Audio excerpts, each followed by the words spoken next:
Dota 2 is a game about adapting. Across its storied history, the best heroes have always been those that could do the most. Being able to take on multiple different roles allows heroes to disguise the team's intentions during the draft, which makes picking those characters easy and threatening. And from a larger perspective, many heroes have had to adapt throughout the years, changing from a support to a carry and back again. Always shifting with the tides of Dota 2's patches. But not Morphling. Morphling has never been anything other than a carry. And still, he solidly holds a spot in the pantheon of Dota 2 as one of the most popular heroes of all time at our most important tournaments, the International. But this poses an interesting question. Just how good was Morphling?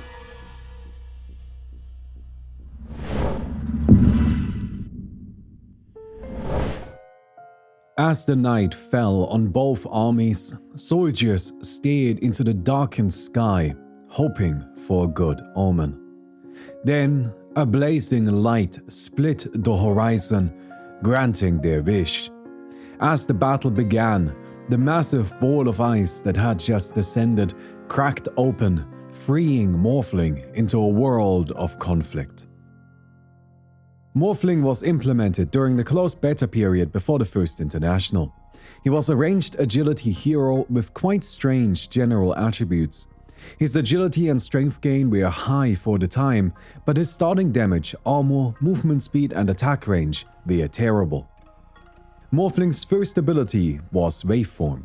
Waveform had Morphling dissolve into liquid and then surge forward, dealing damage to all enemies in his path. Morphling was invincible during Waveform. Waveform was a great ability that did solid damage, had a long cast range of 1000 units and a rather low cooldown. It could be used to initiate fights, to flee from them, or to reposition during one. Its solid damage also made it a great tool for farming creeps. Morphling could attack and cast during the Waveform. It was all around a solid ability, although held back a little bit by its high mana cost. Before we talk about Morphling's second ability, let's talk about his third. His third ability was Morph. Morph was split into two sub-abilities. They were both toggled abilities, but only one of them could be active at a time. The first sub-ability was Morph Agility Gain, and the second was Morph Strength Gain. When Morph Agility Gain was activated, Morphling would shift his base strength into agility, using mana every second to do so. Morph Strength Gain was the same, but turning agility into strength. With these two abilities, Morphling could manipulate how much strength and agility he had at any given moment, which allowed him to freely adjust his damage output and survivability. More strength meant more health, while more agility meant more attack speed, damage and armor. Because Morphling was an agility hero, he was generally trying to maximize his agility while only having as much strength as was necessary. An important nuance with this ability was that it only shifted his base attributes, which meant that attributes gained through items couldn't be shifted. Morph could be activated at any time, even while stunned. This gave Morphling the ability to respond to a gank by turning his agility into strength, gaining massive health in the process, even if he was stunned right away. However, a silence would still prevent Morphling from toggling this ability, which could sometimes even get him stuck morphing an attribute until the silence wore off. Still, Morph was an incredible spell that defined Morphling's identity. Morphling's second ability was Adaptive Strike. Adaptive Strike was a single target ability that dealt damage and applied a stun and knockback. But how much damage it dealt and how long that stun and knockback was depended on Morphling's current agility and strength. If he had more agility than strength, then Adaptive Strike did more damage, and that damage was based on Morphling's agility. If he had more strength than agility, then it did a longer stun and knockback. Adaptive Strike had the potential to deal huge damage, as Morphling could transfer all of his attributes into agility before firing it. Unfortunately though, Adaptive Strike had a long cooldown of 20 seconds. Morphling's ultimate was Replicate. Replicate summoned an illusion of target hero other than Morphling. This illusion dealt 50% of the original hero's damage and took 100%, meaning that unlike most other illusions, the damage it took wasn't amplified. For as long as the illusion was alive, Morphling could activate Replicate again to instantly teleport to its location, destroying the illusion in the process. Replicate scaled through cast range and the illusion duration. At maximum level, the illusion lasted a huge 60 seconds with an incredible 1500 cast range. From the very beginning, it was clear that Morphling was an agility carry and nothing else. And so that was the role he took on at the first international. Morphling wasn't particularly popular during this first tournament. The problem here was quite simple. He couldn't do enough damage. No matter which items he purchased, his DPS was always lacking. During OK Nirvana International vs MUFC, a farmed Morphling lost the late game fight to a doomed anti-mage. Morphling's low natural movement speed and attack range meant that actually getting attacks in could be quite difficult, and as such he needed raw power to compensate. Raw power that he actually had, but only once every 20 seconds. Adaptive Strike was a devastating spell, but its cooldown was way too long to be a reliable source of damage. Unfortunately, this weakness overshadowed his other great qualities. For example, Morphling was incredibly difficult to kill. Waveform acted as essentially a blink. Morph boosted his defenses to insurmountable degrees even after getting stunned, and Replicate offered a global presence that Morphling could easily use to get far away from any trouble. This was generally the main use case for Replicate. While occasionally, there was a good hero for him to create a copy of that could fight, most of the time he would use the illusion as a farming and repositioning tool, and it was very good for those purposes. At the International one, Morphling was only contested in 8 games with a 50% win rate. He didn't do particularly well during those matches, and his teams would likely have been better off choosing a different hero. After this lackluster performance, Morphling was buffed in multiple ways. Waveform became able to dodge projectiles, Morph started passively granting a small bit of strength and agility, and his base agility was increased by 5. These were all good and helpful changes, but the most important adjustment came to Adaptive Strike, which had its cooldown cut in half, down to only 10 seconds. These buffs were exactly what Morphling had needed, and so he became one of the strongest carries at the International too. As a safe lane carry, he was supported by a tri-lane. Here he played it carefully and focused on quickly farming his essential items, as he was usually unobstructed. However, he also played the mid lane frequently, which was much more active.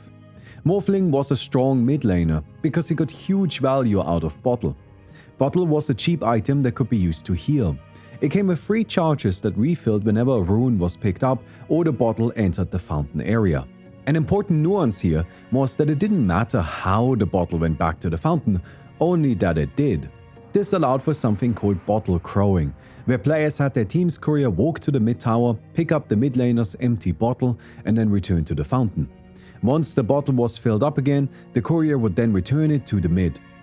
Bottle crowing provided huge regeneration to the mid lane, but had to be done in moderation, as each team only had a single courier. Morphling was particularly good at using Bottle because by shifting his attributes into agility, he could reduce his maximum health.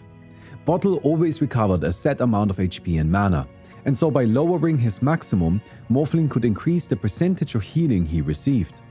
While he wasn't the most threatening mid laner, he was incredibly resilient by using Bottle in combination with Morph to constantly stay healthy. Morphling's defenses were excellent across the board. Even during the early game, ganking Morphling was often not worth the trouble. There was no way to know if he had a Replicate illusion active. If he did, then that was it.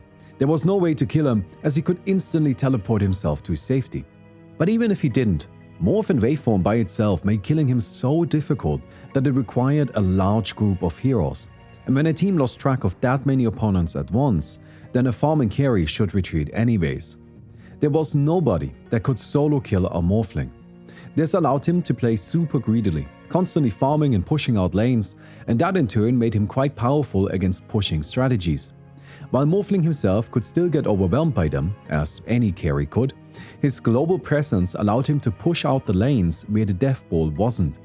This way he could continue farming, only joining fights when absolutely necessary. As powerful as death ball strategies were, they usually needed to break all outer towers before pushing the base. Morphling keeping up the pressure on the other lanes slowed the strategy down, giving his team an opportunity to recover. Morphling could even go as far as to break towers by himself, as he could drop his guard, morphing everything into agility and gaining huge DPS. While this would result in immediate death if he was ganked, if his opponents were busy pushing, they weren't likely to do so. Similarly, Morphling was a great hero for taking early Roshan kills, since as long as his team tanked the big guy for him, he could deal the necessary damage for the kill quite quickly. This all meant that Morphling was really good at getting money. With this money, he then purchased stat items like Lincoln Sphere, Butterfly, and most importantly, Manta Star. Manta Star was an agility-centric item that summoned a pair of illusions of its caster. Illusions dealt damage based on the base damage of the original hero, which in Morphling's case meant based on his agility. With aggressive Morphling, he could create the highest damage illusions out of any hero, which made him even more threatening. In every way, he was a powerful agility carry. But what distinguished Morphling from the rest of the cast was something else entirely. One of the few named builds across Dota history. Shotgun Morphling.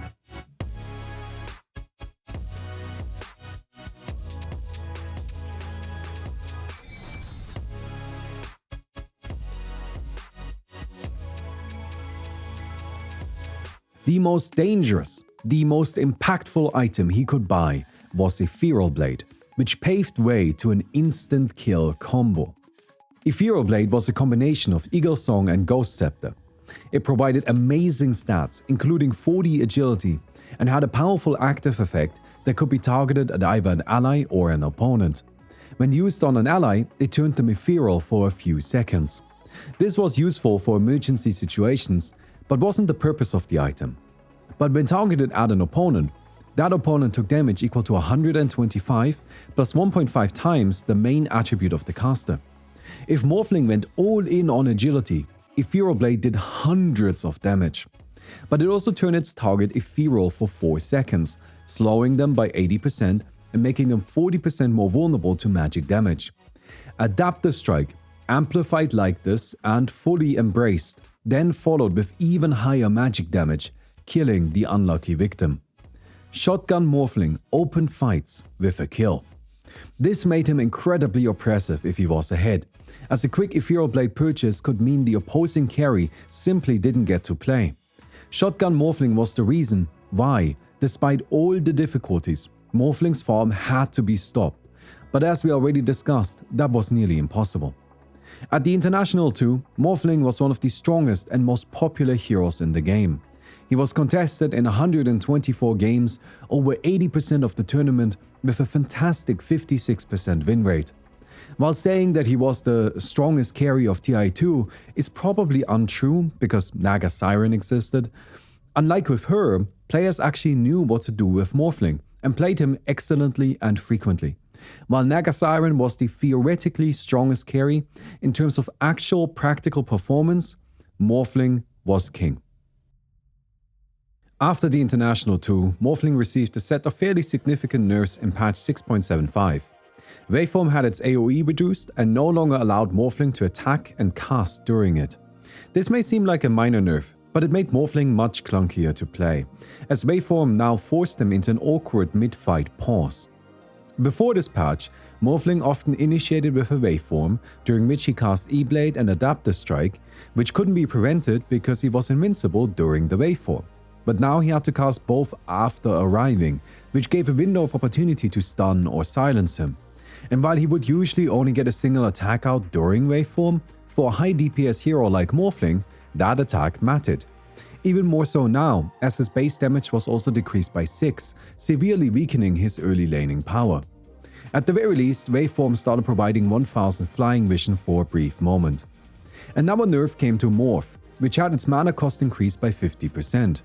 This made Morphling much more susceptible to early ganks, as shifting all his stats into strength became difficult. Finally, Morphling's cast times were increased, but this was then undone again over the next few patches, and he actually ended up with faster cast times than before. Patch 6.78 then improved his base attack time to 1.6, which made him a good bit more powerful in the late game. By the International 3, teams had wisened up to the threat Morphling could pose and started playing aggressively against his lanes to slow down his early momentum. Due to the nerfs he had received, this was frequently effective, and so he often had to make do with limited farm coming out of the laning stage. The metagame of TI3 was heavily defined by Alliance and their passive defensive style of Dota.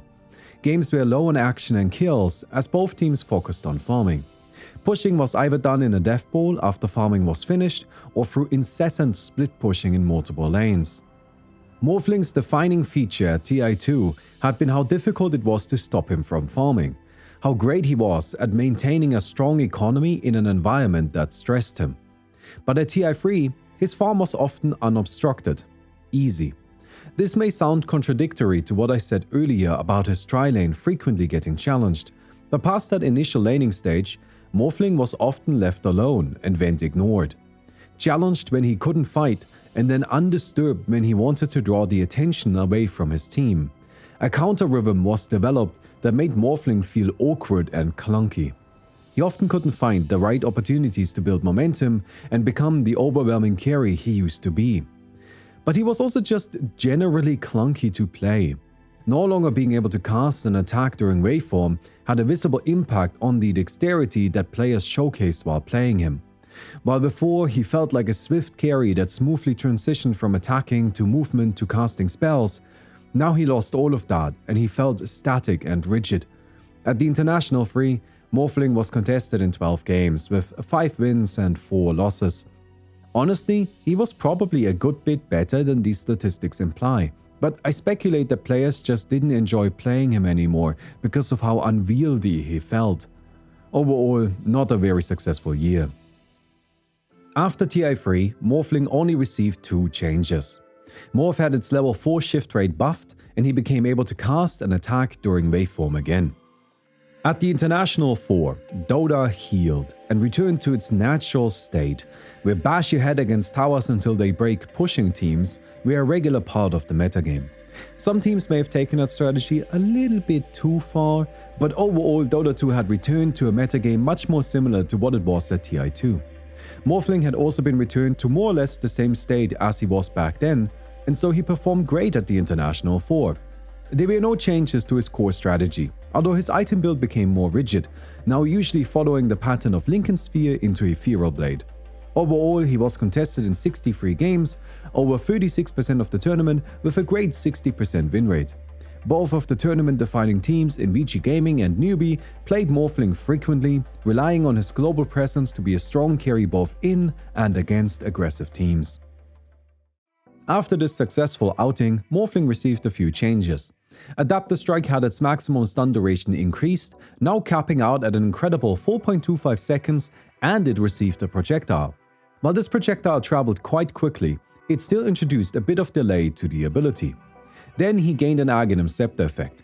Morphling's Aghanim Scepter gave him the Hybrid ability. Hybrid could be cast on an allied hero to summon an illusion copy of that hero, while also hiding Morphling for its duration.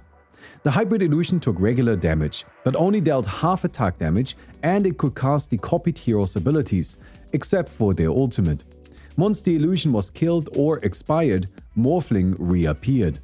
This meant that Morphling was effectively invincible for the duration of Hybrid. Hybrid was terrible. Hiding Morphling for the duration made it completely unusable, regardless of its other merits. Nobody wanted their carry to just disappear for 20 seconds. The best thing to do while going up against Hybrid was to leave the illusion alive, as that was effectively the same as killing Morphling for that duration. I believe that this upgrade and the Adaptive Strike maximum stun duration increase were intended to enable some sort of strength-focused support Morphling, but that build never manifested. Morphling was and will always be a carry. But then, at the International 5, he was only picked once. During the previous year, patch 6.82 had effectively removed deathball pushing strats from the game, and Dota's shift towards teamfighting and laning had begun. However, at first there weren't enough resources available on the map to support such a transition, and so the changes manifested as a heavy focus on farming the jungle, specifically stacked jungle camps. The best and most popular heroes were those that could stack early, contest, and protect those camps, and then kill them quickly. Unfortunately, Morphling didn't really fit into this environment. He was still a reasonably powerful hero, but the one thing he used to be really good at wasn't relevant anymore, and the new meta demanded something he couldn't do. No matter how you looked at it, Morphling just wasn't great at farming jungle stacks. The lack of all-in pushing strategies also meant that everybody was farming now, which made Morphling's ability to always find money less impressive. But honestly, I think he still had merits, and he should have been given a bit more of a chance. I believe he was one of those heroes that was forgotten during the transition into the more modern version of the game. The one game that he was picked in was a main event match, and he did quite well in it. Even during the draft, the analysts didn't strike me as particularly surprised when VG made the choice. They didn't show the kind of enthusiasm that is usually associated with an uncontested hero showing up at such a late point during a tournament. But still, there's no way around it. TI5 was a bad tournament for Morphling. He was starting to fall behind and needed help if he was to regain his relevance. Friends, allow me to interrupt really quick before we get back to it. I want to remind you that if you want to support our channel, you can do so by simply giving a thumbs up. We would really appreciate it as we spend a lot of time working on these videos and, you watched a bunch of it already. Clearly, you made it to this part of the video, so clearly you seem to be getting something out of it, so I think it's just fair that you give us that little bit of help. So, thank you very much for that, and let's get back into the action. Valve very much agreed, and so Morphling received a multitude of significant buffs. Adapt the Strike had its base damage increased and its mana cost reduced. Morph became more mana efficient and faster in its stat shifting. The Replicate Illusion gained additional damage going all the way up to 80%. Then, the Hybrid Illusion no longer hit Morphling for the duration, and the ability had its cooldown reduced by 80 seconds, going from 140 to 60. Finally, and most importantly, Morphling's agility gain was boosted from 3 to 3.7. This was a massive increase to a very relevant aspect of the hero. Going into the International 6, Morphling hadn't needed much, but he had received quite a lot. The game itself had also become more favorable for Morphling, as Iron Talon had been added. Iron Talon was a cheap item that enabled early game jungle farming, which moved the farming meta away from big jungle stacks as they weren't necessary anymore. While Morphling himself didn't use Iron Talon, as he was primarily a lane farmer, he benefited from the environment, as he was no longer expected to clear and contest huge jungle camps, and could instead focus on his own game plan. Before this point, Morphling was a strong carry, but mostly because of how difficult it was to shut him down. If a game was calm, he could sometimes struggle to take on opposing carries, as they tended to have more raw power. However, Morphling's newfound huge agility gain made him a beast in the late game. The shotgun combo was even more devastating than ever before, and his regular attacks cut even through tanky heroes in seconds. He no longer needed to distinguish himself by having more gold than his opponents. It was fine if his economy was simply keeping up with the opposing carry, as in the late game he was often stronger than them. Morphling games were decidedly longer than average, as his teams wanted to enable that overwhelming strength. Morphling returned to being a top-tier carry at TI6. He was contested in 59 games with a fantastic 64% win rate. The longer a game went, the more powerful Morphling became. However, I would be doing you an injustice if I didn't mention the singular game of support Morphling played at this tournament. Wings Gaming picked Morphling as a tri-lane safe lane support in their match against OG. Of course it was Wings. Who else would be reckless enough for this? In this game, Morphling played focused on strength, relying on the huge stun duration and low cooldown of Adapt the Strike to disable the opposing carries. When used like this, Adapt the Strike legitimately felt like a 10-second cooldown Primal Roar. This ended up being extremely effective, and he was one of the most valuable heroes on his team. So much so that when his team killed Roshan at 61 minutes into the game, they gave the Aegis to him, as support. he didn't have any damage items, instead investing fully into utility. Yours, Cypher, and of course, Aghanim Scepter. Although, to be honest, his Aghanim Scepter was still terrible and contributed little to his team's success. That all came from Adapter Strike constantly stunning his opponents for 4.25 seconds. Morphling was a really strong support. He was incredibly effective in this game, and for some reason, nobody else ever tried this again.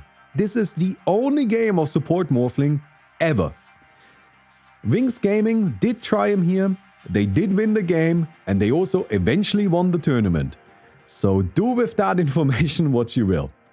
Overall, 2016 was a great year for Morphling. Shortly after TI6, Morphling was nerfed. He had his intelligence gain and base damage reduced, both of which were relevant attributes, particularly during the early game. Replicate also had its cast time increased, but this didn't matter much. At this point, Replicate was easily Morphling's worst ability. Nerfing it slightly didn't impact his actual fighting power. Then 7.0 was released, and with it Morphling gained his first talent tree. This talent tree was lackluster, as nothing in there impacted Morphling's game plan past the point of being a minor boost to existing strategies. 7.0 also reworked the map, adding new creep camps and streamlining movement between them. The following patches then brought a few buffs to Morphling, notably his base attack time was reduced to 1.5. At the International 7, Morphling continued in the same way he always had. He was the carry that farmed and then tried to kill his opponents with overwhelming damage. This core strategy was still good and still worked. Waveform was fantastic for closing distance or escaping, Adapter Strike did huge damage, and Morph provided the freedom he needed. But Replicate just wasn't cutting it anymore. More creeps on the map made the ability to teleport a large distance every once in a while much less valuable. As Morphling could find creeps nearby, he didn't have to go searching every corner of the map for them. And in teamfights, it was usually just useless. Morphling's other abilities were great, but his ultimate mostly amounted to a one-time teleport on a very long cooldown. The problem with Morphling wasn't that he was weak. It's just, wouldn't you rather pick a hero that had an ultimate? There were still some teams that appreciated Morphling. LFY in particular played him a lot, and even Team Liquid picked him twice. But at the end of the day, there were other heroes available that had more utility. While Morphling's damage was still rather high, damage could be bought. But the shop was all out of ultimates. He was contested in 19 games, 12 picks with 7 wins. Not a great year, Morphling was due for at least a minor rework. 7.07 then brought Morphling's short-awaited rework, changing up the hero in a multitude of ways. Adapter Strike was split up into two separate abilities, Adapter Strike Agility and Adapter Strike Strength. The Agility version only dealt damage, while the Strength version only applied a knockback and stun. Both continued to scale in the same way as before. These adapter strikes could be used independently from each other, but if one was used, then the other went on cooldown for 3 seconds. Adapter Strike Strength also had its knockback increased and stun duration reduced. Then Morph was renamed to Attribute Shift. Attribute Shift had its shifting rate increased and no longer cost any mana to use, but in turn, it could no longer be used while stunned. Finally, Replicate was removed and replaced with a new ultimate called Morph. Morph transformed Morphling into an opposing hero, applying a dispel upon doing so. This copied the target's visuals, basic abilities, base movement speed, attack range, and attributes. The transformation lasted for 30 seconds, but Morphling could dismiss the ability early. Morph was a strange ability. Valve had tried to fix Morphling's issue of not having an ultimate by giving him an ability that copied everything but ultimates. This initial version of Morph wasn't very good, as it was just a mildly upgraded version of the old hybrid ability, which Morphling had lost in the transition. Over the next few patches, Morph was tinkered with repeatedly. It had nearly all of its basic attributes like cooldown, cast range, and duration changed to make it a fast-paced ability that was easy to use. It was also changed so that when it ended, it reset Morphling's health to the point where it was when he originally used his ultimate. This made Morph act as basically a secondary health bar. Then, Morphling also gained the ability to toggle morph to switch between his transformed state and his regular form without ending the ability.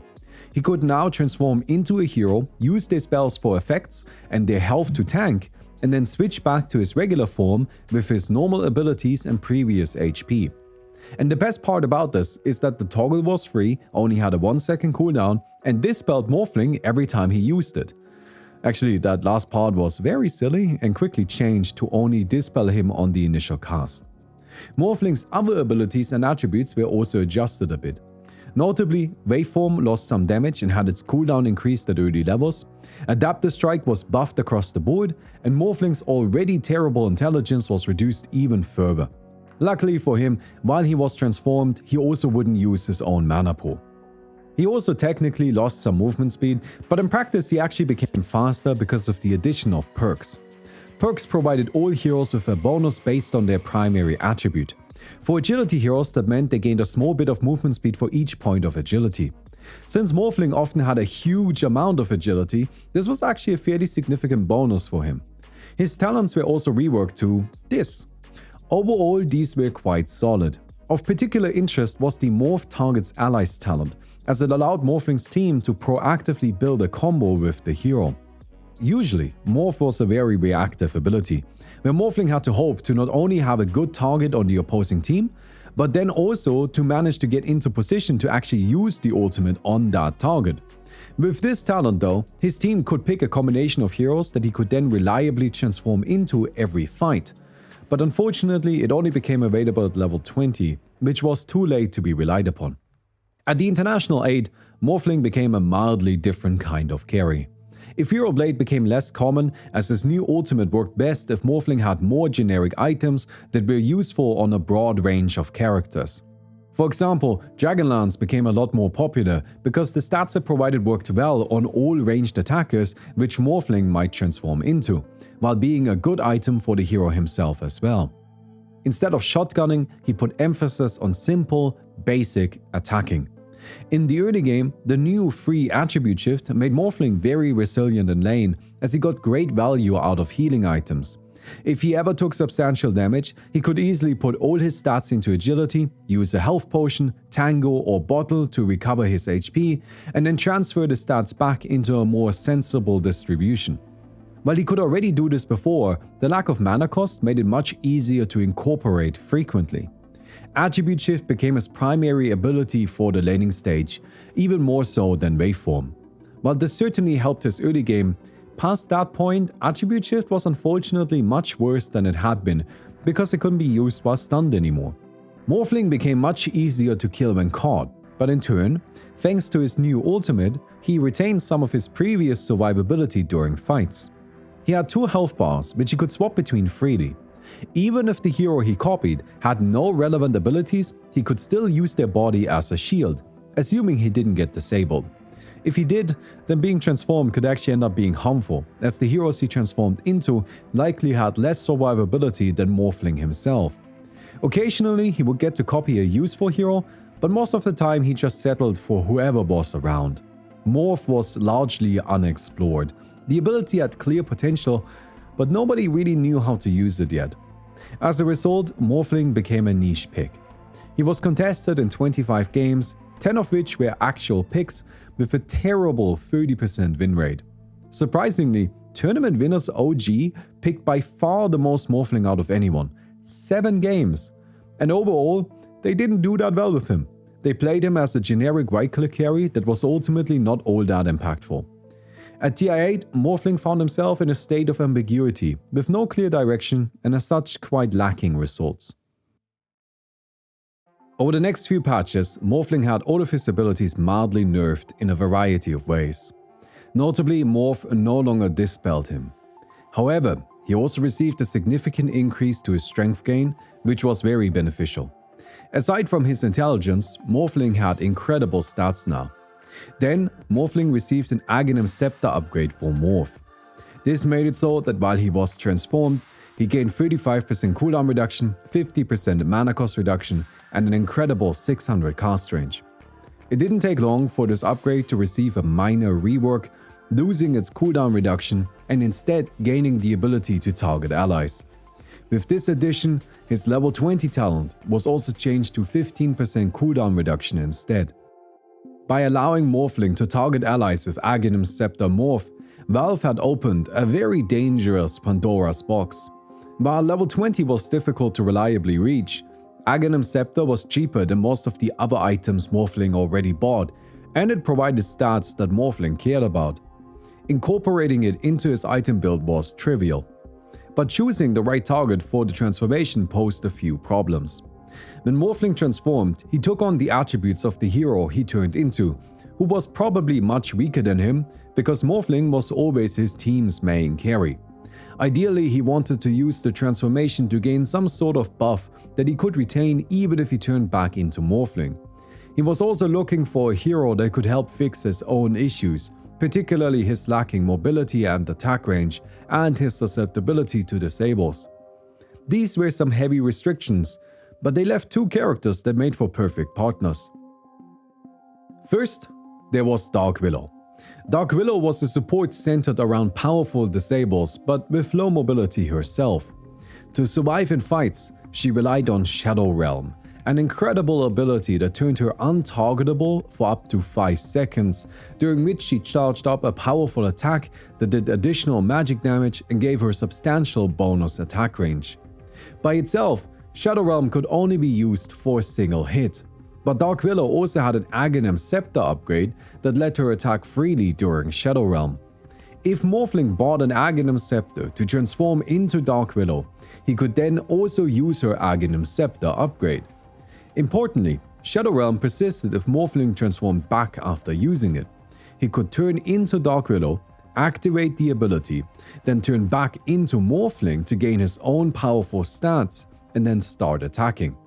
Shadow Realm then provided him with a massive damage and range boost and 5 full seconds of intangibility, which he used to throw out a barrage of devastating attacks. The additional cast range he gained through his own Aghanim Scepter also enhanced Dark Willow's other abilities, which were useful disables in their own right. Then there was Earthshaker. Earthshaker's Aghanim Scepter boosted his Enchant Totem ability, allowing him to jump long distances while gaining a buff that enhanced his next attack by a huge amount. Like with Dark Willow, this buff persisted if Morphling transformed back, and since Enchant Totem provided a boost based on the hero's base damage, Morphling got literally hundreds of damage out of it. When transformed into Earthshaker, Morphling could freely reposition himself while constantly throwing out incredibly powerful attacks. He also gained Earthshaker's other abilities, which were very powerful as they provided a multitude of disables and area denial. If you'd like a more detailed insight into this, you should watch our Earthshaker video. The Earthshaker transformation was less immediately strong than the Dark Willow one, but Earthshaker was a better overall hero than Dark Willow, which meant that in longer fights, Earthshaker was the better choice. However, I don't want to oversell you these combos. While they were powerful and respected, Dark Willow was a mediocre support at best, Morphling still only saw limited use, and Earthshaker was powerful, but not a top-tier character. To use these combinations, a team had to be ready to draft a team with fairly major shortcomings. For some teams, this was a fair trade-off, but others preferred to simply pick stronger heroes in the first place. That, and also the combinations getting banned during the drafting stage, meant that both of them were only picked twice each. Aside from these new strategies, Shotgun Morphling made a return as Dragonlance fell out of fashion. His enhanced stats and the higher peak damage of Adapter Strike let his classic style compete again. He was contested in 37 matches, about 19% of the tournament, with a 46% win rate. In particular, Morphling was frequently banned by teams that were fragile when facing high magic burst damage, or when they wanted to pick a strong transformation target themselves. Gyrocopter's Flak Cannon or Lifestealer's Rage were particularly threatening, as to get value out of those spells, Morphling didn't even need Aghanim Scepter. He was a mid-tier character that could occasionally become incredibly dangerous given the right circumstances. Over the next 2 years, Morphling received only minor changes to his basic abilities. Adapter Strike and Waveform had their mana costs reduced, and Attribute Shift started providing more strength and agility, and its shift rate was increased, but using it now consumed 10 mana per second. Morph on the other hand underwent a bigger rework. It no longer gave Morphling a second health and mana bar with its transformation, and instead he now retained his current percentage of health and mana as he switched forms. This was much weaker than before, as he could still get caught out while transformed, but no longer had a secondary health pool that he could use as a shield. He also had to use his own mana pool for casting spells during the transformation now, which he didn't have enough mana for, so the 50% mana cost reduction from the Aghanim Scepter became a base feature, and he also received a huge boost to his intelligence. Morph then received nerfs to its cooldown and bonus cast range, although the cooldown nerf only applied to the non-Aghanim Scepter version. Patch 7.28 then introduced the Aghanim's Shard item, which gave each hero a boost to one of their abilities or a new spell altogether. Morphling's Aghanim's Shard was an upgrade to Adapter Strike that made it so that it fired an additional Adapter Strike at a nearby target and removed the 3-second shared cooldown between the two different versions of the ability. This Aghanim's Shard was fine. The bonus damage of firing a second Adapter Strike was not insignificant, but Morphling couldn't control the hero it was aimed at, which made it difficult to get reliable value out of it. No longer sharing the cooldown between the two abilities was similarly fine, but not particularly impactful, since if one Adapter Strike was powerful, the other one wasn't, as Morphling needed to shift his stats first. Usually this just meant that he had access to a low impact disable. But at the same time, Aghanim's Shard was fairly cheap and often gotten for free by killing Roshan, so if a game went long enough, Morphling would eventually pick it up. Other than that, he received a couple of minor changes to his general attributes and talents. More importantly, the game itself shifted a lot during this time frame. Perks were removed, meaning Morphling went back to his old, slow self. Skadi received a massive buff, now applying a healing reduction effect on every attack. Morphling had already purchased Skadi frequently before, as the general stats it provided worked nicely with his attributes-based game plan.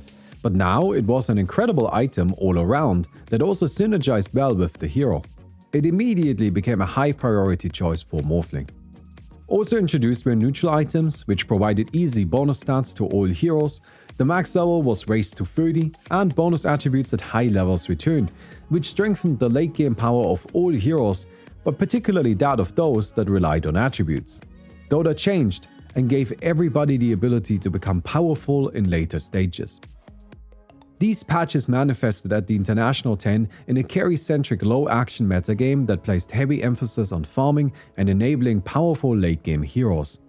Morphling then rose through the ranks and finally returned to his rightful place as one of the strongest carries in the game. All of his previous playstyles that we had seen across the years became viable. Stat-based Dragonlance was reliable and sturdy, as it fought well at all stages of the game and adapted nicely to what was needed for the moment. Since this build didn't commit to anything in particular, it could also make use of a broad set of transformations. Weaver, Monkey King and Tiny, all of which were amongst the top of the tournament, were great targets for Morph, because they had powerful carry abilities that weren't ultimates, and their item builds weren't far removed from what Morphling wanted to buy anyways. He could also opt for a more distinct direction, as Shotgun Morphling remained as dangerous as it had always been. But the build that was most feared was the Aghanim Scepter Earthshaker combo. Earthshaker's Aghanim Scepter had been buffed, and now provided Enchant Totem with Cleave.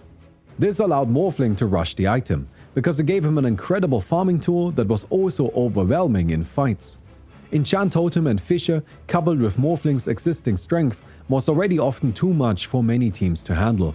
But this was pushed even further by Earthshaker himself being incredibly powerful. While before, teams had to pick mediocre heroes to make this combo function, now they could draft two of the best characters in the game, who then strengthened each other even further. This resulted in Morphling getting banned very frequently. If Earthshaker was allowed, then Morphling usually wasn't. But Morphling also paired nicely with a lot of other characters. Dark Willow remained a terrifying partner, but even heroes like Sand King prompted an Aghanim Scepter purchase. Players had grown more appreciative of the potential and utility that this item provided Morphling, even when it wasn't being used for a deliberate combo. It's also worth noting that Aghanim Scepter could now be consumed, meaning that relying on it didn't necessitate an inventory spot in the very late game, which was very much relevant for a carry. At the International 10, Morphling was one of the most contested heroes of the tournament.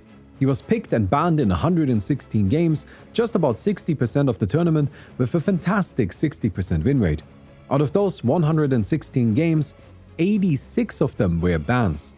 His ability to pair with other powerful heroes made him a huge threat at any stage during the draft, and so many teams opted for a ban to not have to worry about him altogether.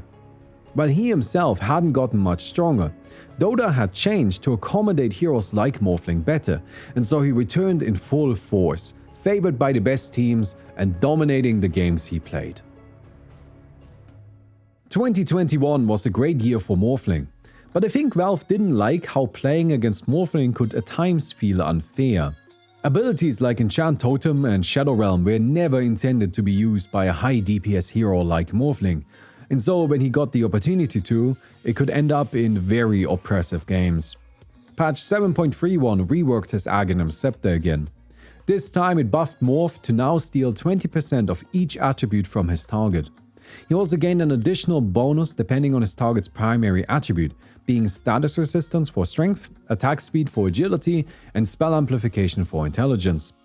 At first, this upgrade was fairly mid, as its numbers were just a bit below where they needed to be. But then 7.32 buffed the effect, setting it up for success at this year's International. His Aghanim Shard was also reworked. It now allowed Morphling to use attribute shift while stunned again, and provided him with bonus agility and strength. This was a massive buff, as using attribute shift while stunned was incredibly powerful, which is why the shard was accompanied by some general nerfs to attribute shift's rate and mana cost. Other than that, Adaptive Strike received some minor buffs to its mana cost and damage, Morphling gained 5 movement speed and lost 0.2 agility gain, and his talents were moved around a bit, but not in a way that had a big impact. What did have a big impact though was that Ethereal Blade got reworked and became an intelligence-centric item that worked in the opposite way to how it did before, now dealing damage based on the target's primary attribute instead of the caster's. This killed Shotgun Morphling. The build immediately disappeared as its core item had effectively been removed. But at the International 11, a new core item emerged. Morphling's Aghanim Scepter turned out to be an incredibly oppressive upgrade. The attributes it stole from its target were debilitating when used on enemy carries, as it drastically reduced their damage output and turned Morphling into a powerhouse. Nerfing the opposing main DPS while bolstering his own already high survivability made killing Morphling without a full chain of disables a futile effort.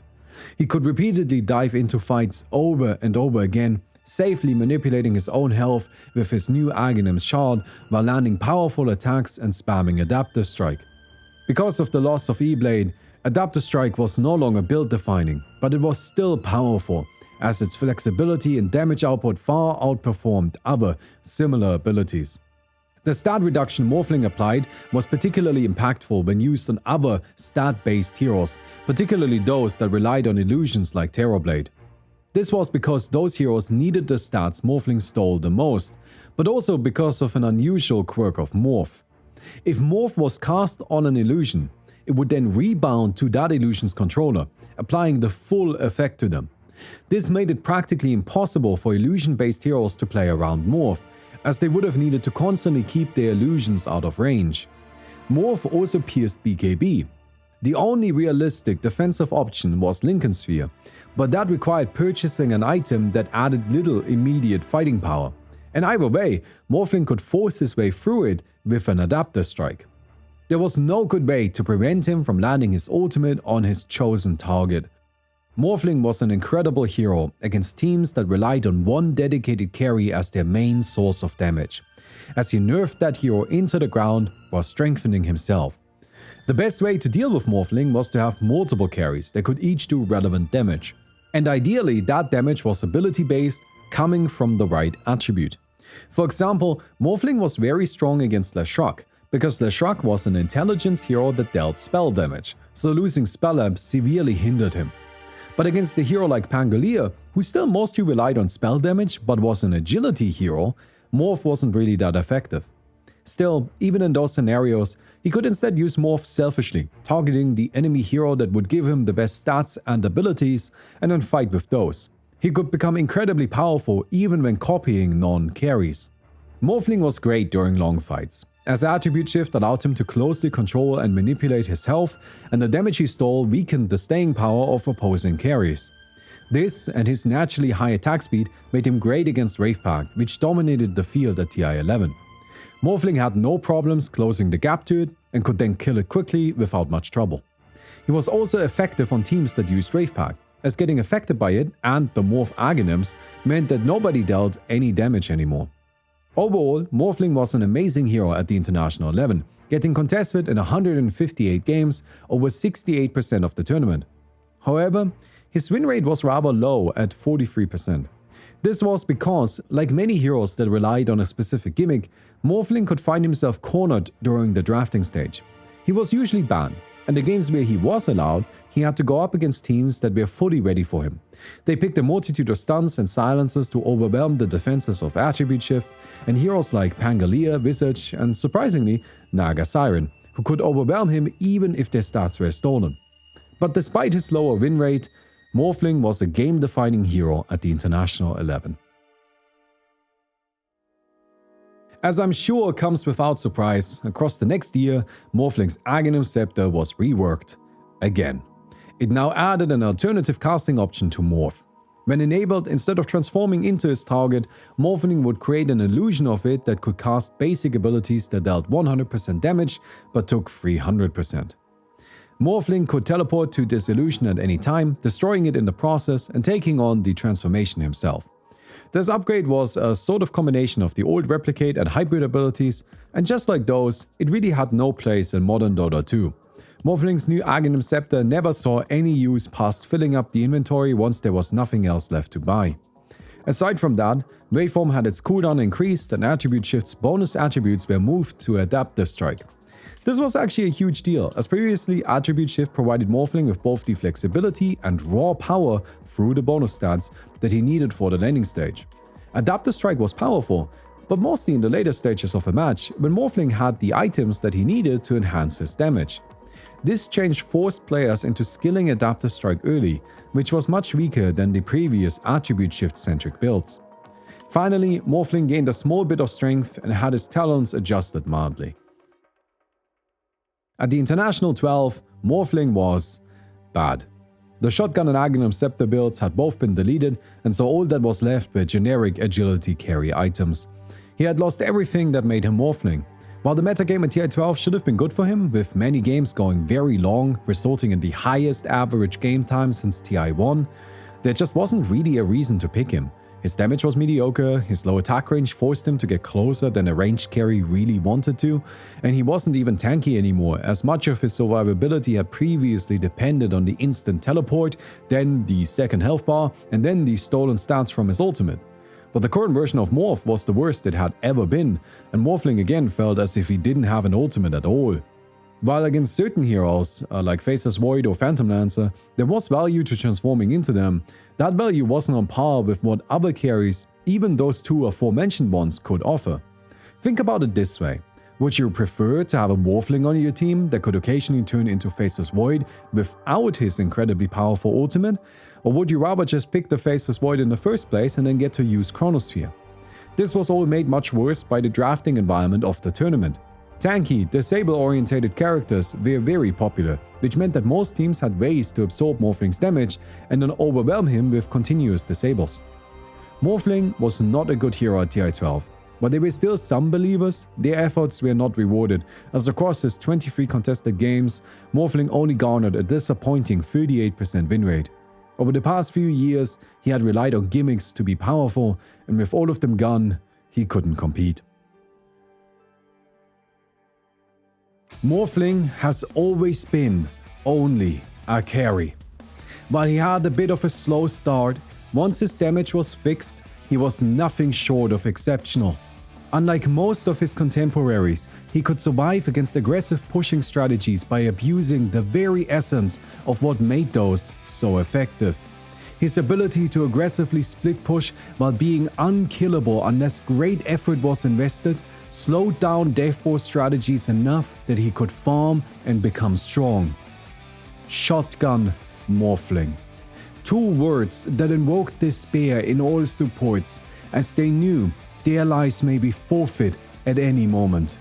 Morphling opened fights by turning them 4 versus 5, and that was only the beginning of a cruel barrage of devastating spells and attacks. His dominance during the early era of Dota 2 was undisputed, and even when carries started getting pushed out of the meta entirely, Morphling remained excellent. But then Dota changed, and the new environment couldn't appreciate Morphling's unique talents. A period of mediocrity plagued him, until he was reworked, and then reworked a little more.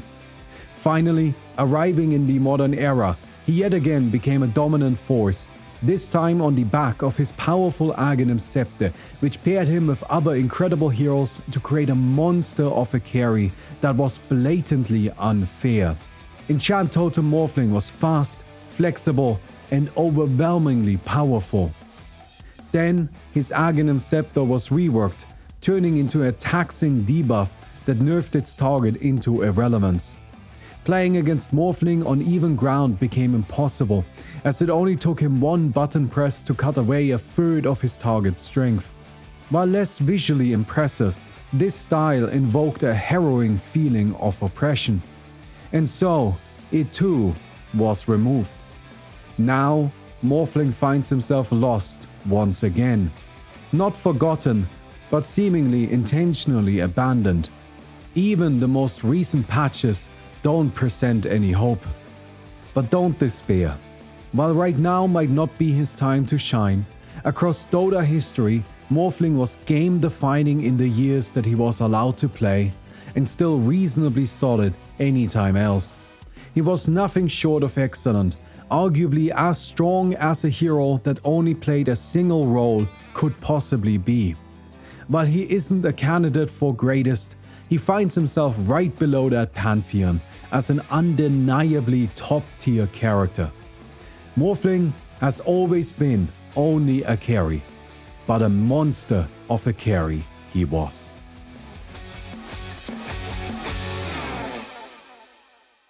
Thank you very much for watching the story of Morphling. Next up we got Invoker, who I think a lot of you were already requesting. Invoker, of course, being one of the legendary weird Dota heroes. And then after that, the special video, and then we're done. So I hope you guys enjoy the rest of the channel. I hope you guys enjoyed the videos we have already made, and we'll see you then. Goodbye.